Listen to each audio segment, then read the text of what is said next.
my story that was in issue 8 of Switchblade. This is Champagne and Bacon. Jet streams whirred around the tub. I begin each morning with a bath. My second wife and I split up 2 months ago, and I've been staying on the 31st floor of the downtown Westin. My name is Pete Zolochevskaya, Pete Zolo if you aren't good with long Russian names. And I'm a detective, lieutenant grade 3 in the LAPD's robbery homicide division. I've got 15 years on the job, 9 in RHD. How can a city detective afford to stay at the Westin, you ask? Well, I'm what they call a celebrity cop. I get royalties from books, movies, and TV shows based on my past cases, as well as consistent technical advisor gigs from the industry. That accounts for much of my added income. During my bath, I read a history book called Winston and Joseph. It was about the alliance Churchill made with Stalin to defeat Hitler. Histories about moral compromises for the greater good have always fascinated me. It's the good you do in the long run that counts. I always expect breakfast to be waiting as soon as I step out of the bath.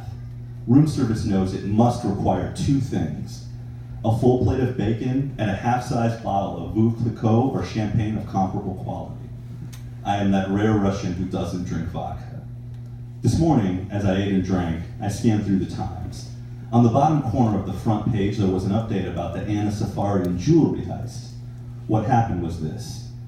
Anna Safarian, the reality TV and social media megastar, recently separated from her rapper husband Mahad Southern, was staying in a bungalow at the Beverly Hills Hotel with her 3-year-old daughter, Spirit. At 2 in the morning, when Anna's security was thin, 3 armed and masked men invaded her suite.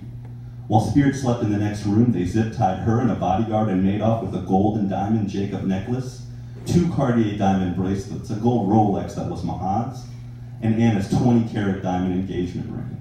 Their full haul was $10 million. To me, the case screamed inside man. The crew knew Anna's routines. It was very possibly someone from LA, a player I could have encountered at some point. I wanted in. But my lieutenant assigned Ron Palmer and Jim Devery. Neither of these guys are bad detectives. They're just not aggressive or creative enough for a case this important. I was shut out. You see, Anna and I have a history, but I'll elaborate on that later. I was finishing the bottle when I got a call from the bureau. A jewelry store owner had been shot dead in West Hollywood.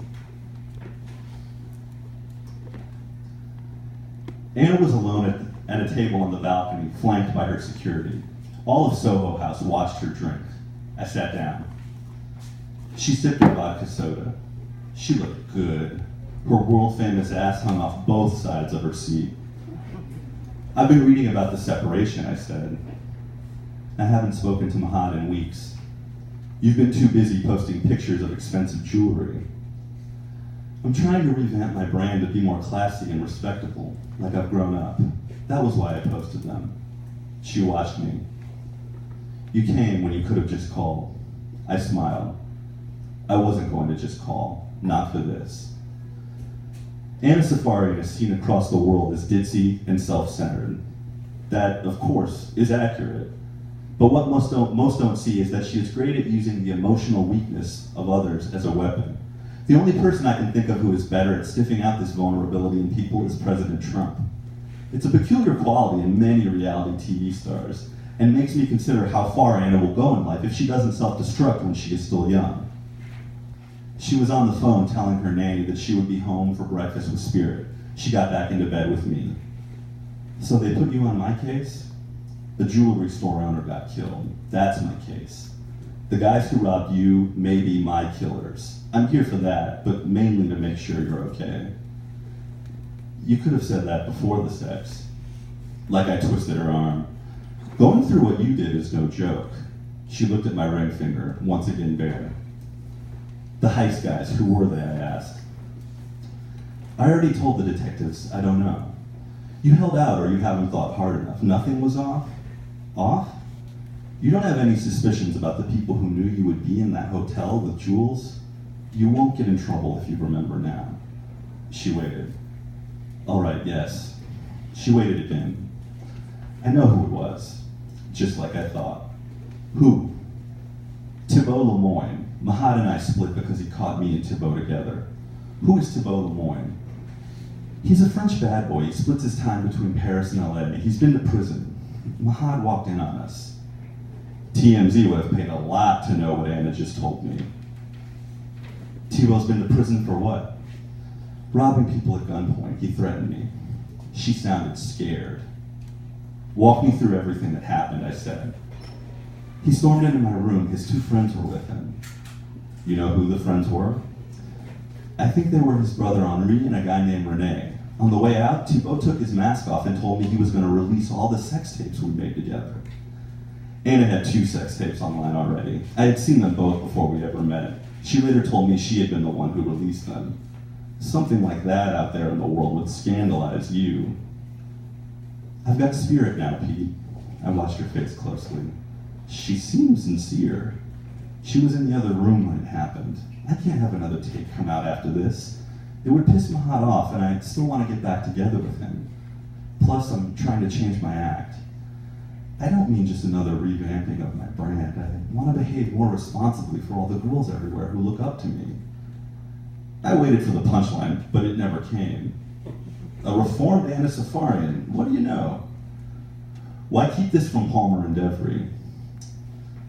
The whole thing was scary. I'd like the jewels back, but losing them is no tragedy. They were insured.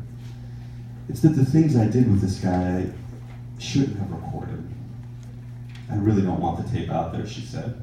He'll do it. If they bust him, his buddies will put it out. They're twisted. I went to the trunk of my car for my gear and put on my Kevlar. Then I walked around the building to the back. There was a doorway with glass panels. I raised the butt of my SIG to a panel and smashed it in. The hallway before me was empty. A TV played somewhere. Henri Lemoyne appeared. He had a gun. I aimed for his heart and fired twice. Henri dropped. I stepped closer. This gave me a view of the room Henri just came from. Thibault was there. I made him raise his hands. He looked down at his brother's body. The jewels in the tape, I said. Thibault was frozen. A Glock 380 was on the table in front of him, the same gun Nikolai Karpov was killed with. I reached forward, grabbed it, and jammed it into my waistband. Listen up, I'm here for 2 things. The jewels you stole from Anna and the sex tape you threatened her with. Every copy. Thibault regained the power of speech. How do you know about the tape? Anna has friends. I'm here for her. I want my attorney. That's what you say after you get arrested. I haven't arrested you. I stepped closer. I'm LAPD and it's nothing to me to make you as dead as your brother. Where are the jewels? Thibault gulped. He looked ready to shit himself. Upstairs. And the tape? There too, in a lockbox. Take me. He led me up to a bedroom. The lockbox was on the floor of the closet. Open it, I said. He took the keys and opened it. Inside, there was a bag of jewelry and a camera disc. He handed them both to me. With my SIG on him, I looked into the bag. Anna's jewels were there, all 10 million worth. I held up the disc. Copies? There's one on my laptop, another on my external hard drive. They're both in my car.